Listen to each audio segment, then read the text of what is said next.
AI দিয়ে এখন যে কোনো কিছুর ছবি খুব সহজেই জেনারেট করা যায়। তো আজকে আমি যেটি করব সেটি হলো আমি দেখব এআই কি আল্লাহ তাআলার ছবি জেনারেট করতে পারে কিনা। তো চলুন দেখা যাক তারা কি আমাদের ধর্মীয় বিশ্বাস নিয়ে ছেলেখেলা করে কিনা। তো আমি তার জন্য যেটা প্রথমেই করব সেটি হলো আমি আমার মোবাইলটা নিয়ে ফেলবো। মোবাইল নেওয়ার পরে আমি এখন ইজিলি চলে যাব অ্যাডোবি ফায়ারফ্লাইতে।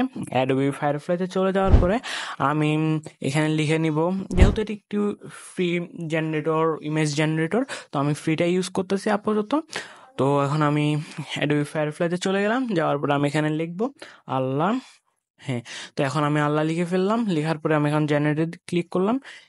হ্যাঁ বন্ধুরা, এখন এখানে কোনো কিছুই হচ্ছে না, অর্থাৎ এখানে একটা মাঙ্কির ছবি দিচ্ছে, অর্থাৎ কি ওরা এরকম চিত্র জেনারেট করতে পারবে না। এখানে একটা লেখা আসলো।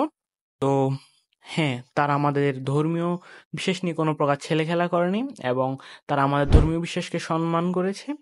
তো আমরা সবাই জানি যে আল্লাহ তাআলার কোনো চিত্র বা মূর্তি নেই। তো হ্যাঁ, ওরা তা তৈরি করতেই পারেনি।